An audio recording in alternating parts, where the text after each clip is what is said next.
soju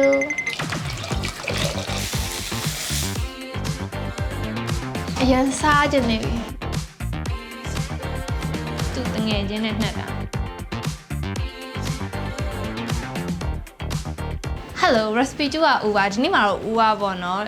ဒီနေ့ကတော့စီးပွားရေးမတောင်းညမ်းပါဘူးမတောင်းညမ်းပေမဲ့ရုံးပါပေါ့နော် New Year အတွက် mini party လေးလုပ်ဖို့စီစဉ်ထားပါတယ်ဒီ party အတွက်ဦးက budget အပြင်9000ပေါ့နော်ဒီ9000နဲ့ဒီပါဝင်ပစ္စည်းတွေအကုန်လုံးဝယ်ပြီးတော့အကင်ရဲ့ဒီ glass noodle ပဲကြစံ stir fry ရယ်ပြီးသွားလို့ရှိရင်ဒီ soju strawberry punch ရယ်3မျိုးလုပ်ပြသွားမှာပဲဖြစ်ပါတယ်ဒီနေ့တန်လေးနဲ့ဒီ budget ထဲဝင်အောင်ဆိုပြီးတော့ဒီအသားပေါ့နော်ဒီကြက်ကိုအသားပါတယ်ပြီးတော့အတောင်မှန်ပါတယ်ပြီးသွားလို့ရှိရင်ဝက်သားပြီးသွားလို့ရှိရင်ကင်းမွန်ဒါစုပေါင်း2000ပို့ပေါ့နော်ဘယ်ဈေးကဝယ်ရလဲဆိုတော့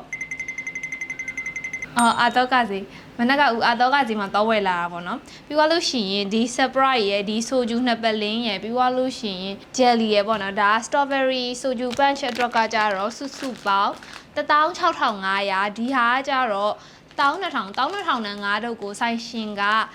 9800နဲ့ရှော့ပေးလိုက်တယ်ပေါ့နော်အဲ့တော့ပြီးတော့ဒီအသီးရွက်တွေနဲ့စုပေါင်း9000အတိပေါ့နော်အသီးရွက်ကတော့တစ်ခုချင်းမပြောတော့ဘူးကဲအားဆိုလို့ရှိရင်ဦးတို့စိုက်ချက်ကြည့်လိုက်ကြအောင်နော်ကဲအားဆိုလို့ရှိရင်ဦးတို့ပထမဦးဆုံးအနေနဲ့ဦးတို့အသားနှက်ပါမယ်ဒါက New Year Party စီစဉ်မယ်ဆိုလို့ရှိရင်ပထမဦးဆုံးလုပ်ရမယ်အစင်မှာဘာလို့လဲဆိုတော့အသားကြာနှက်မှအရသာပုံမှာဆိုတော့လေအသားကိုလေအရန်အကြီးလည်းမဟုတ်ပဲနဲ့အနေတော့အတုံးသေးလေးတုံးလာလိုက်ဒီတဲကိုခရူးစီ2စွန်းထည့်လိုက်ပါမယ်ဘဲငံပြားကြီးကတော့3စွန်းလောက်ထည့်လိုက်မယ်နော်ကြက်သားမုံတကြားကတော့စပွဲတင်စွန်းနဲ့1စွန်းလောက်ရှိပါမယ်ငရုတ်သီးမုံခွဲကြံ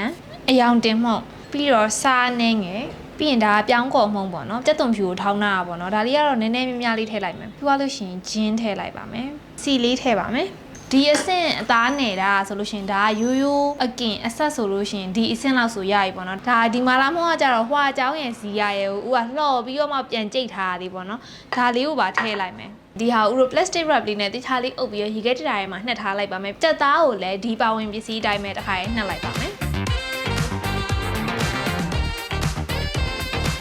ကဲအဲ့ဆိုဦးတို့ဒီမှာကင်းမွန်လေးတွေကိုဆက်ပြီးတော့အသားနှက်ပါမယ်ကင်းမွန်တော့ဦးဟာအရသာအရန်ပြင်းပြင်းမနှက်တော့ဘူးเนาะပင်လေသားဆိုတော့အချိုလေးပဲပထမဦးဆုံးဒါခရူးစီပေါ့နော်သူတငယ်ချင်းနဲ့နှက်တာကင်းမွန်ခရူးစီနဲ့နှက်တယ်ပြီးတော့ပဲငံပြားကြီးပြီးတော့တကြားထည့်ပါမယ်ပြီးတော့စားထည့်ပါမယ်ကြက်သွန်ဖြူပေါ့နော်ပြီးတော့နှမ်းပြီးတော့စီထည့်ပါမယ်ကဲအဲ့ဆိုဒါလေးကိုဦးတို့ plastic wrap လေးနဲ့တခြားလေးအုပ်ပြီးတော့နှက်ထားလိုက်ပါမယ်ကဲအဲ့ဆိုလို့ရှင်ဦးတို့ပဲကြဆန်ကြော်ဖို့တော့ဆော့ဆက်ပါတော့မယ်ဒီနေ့ကလည်းဒါပဲငံပြားကြီးအဓိက sauce ပဲပေါ့နော်အဲ့ဆိုဆက်လိုက်ပါအောင်မယ်ပဲချာဆန်ဒီနေ့ဦးကြော်မဲ style ကကြတော့ဒီ Thai style ပေါ့နော် Thai style stir fry လေးကြော်မှာပါကြက်သွန်ဖြူရဲ့ကြက်သွန်ကြီးရဲ့ကိုအရင်ဆုံးစီတက်ပါမယ်ဒါကြက်သွန်မိတ်အပင်ကအမြင့်ပေါ့နော်ပြီးသွားလို့ရှိရင်အဆက်အရသာဆိုတော့ငရုတ်သီးနီလေးနည်းနည်းထည့်လိုက်ပါမယ်ငံပြာကြီးထည့်ပါမယ်ဒီစီတက်ပစ္စည်းလေးလည်းနည်းနည်းနွမ်းလာပြီဆိုတော့ဦးဒီအစ်စ်မှာခေါ်ပြီးထည့်လိုက်ပါမယ်ပြီးသွားလို့ရှိရင်မုံလာဦးနီထည့်ပါမယ်ပိုးတွေကပြိတ္တကြီးတွေအကုန်လုံးအယောင်နည်းနည်းပြောင်းပြီဆိုရင်ပဲချာဆန်ထည့်ပါမယ်ဒီအစ်စ်မှာဦးတို့စောစောဆက်ထားတဲ့ sauce လေးထည့်ပါမယ်ပဲချာဆန်ဦးစောစောတဲ့ရေကြိုစိန်တာပေါ့နော်ဒီထဲမှာသူမကြက်မချင်းရေလေးတောက်ပြီးတော့ကြော်သွားပြီးလို့ရပါတယ်ဒီဟာအသားမပါဘူးအသားမပါပြီမဲ့ sauce ရဲ့ဒီပါဝင်ပစ္စည်းလေးတွေရဲ့အကြောင်းပေါ့ဟိုဆက်ကလေးနဲ့စားကောင်းတဲ့ stir fry လေးပေါ့နော်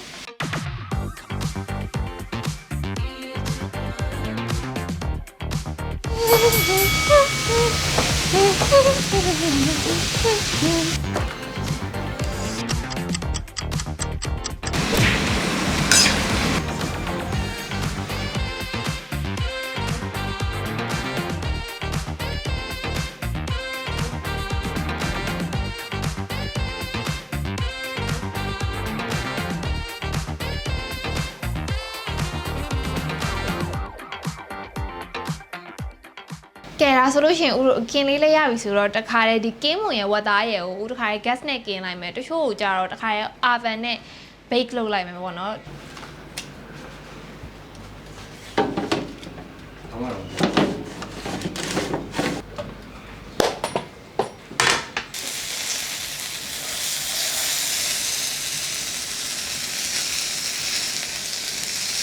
အပြည့်နဲ့ဆိုတော့နော်တော့အပြည့်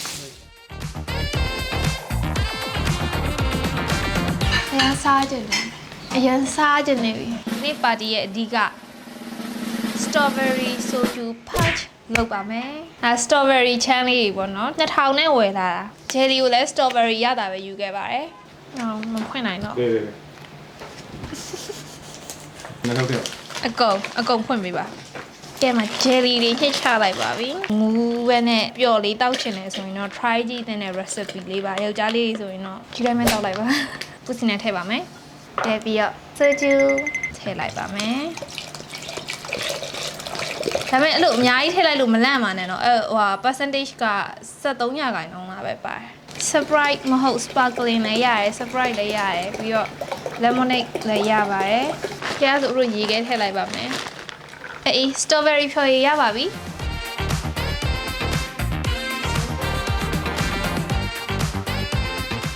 ဟုတ်ရှယ်ပဲဒီဟာကလေဒီ Thai glass noodle stir fry อ่ะလေနည်းနည်းတော့ underrated ဖြစ်တယ်ဒါပေမဲ့အရင်စားလို့ကောင်းတယ်သလားစားလိုက်လို့ရှင်ကွာအများကြီးစားဖြစ်တော့တဲ့အရသာမျိုးတော်တော်ကောင်းတယ်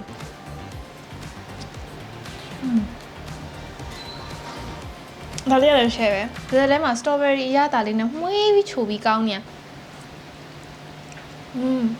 အိမ်မှာ New Year party ပဲဖြစ်ဖြစ်တကယ်ချင်းနဲ့ New Year party ပဲလုပ်ချင်တာဖြစ်ဖြစ်ဆိုလို့ရှင်ဒီလောက်ကသွား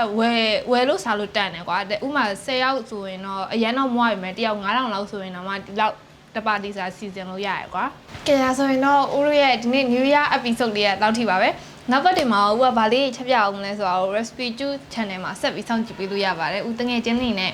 တက်စားလိုက်ပါအောင်မယ်အားလုံးပဲတတာတငယ်ချင်းတို့လာစားလို့ရပြီ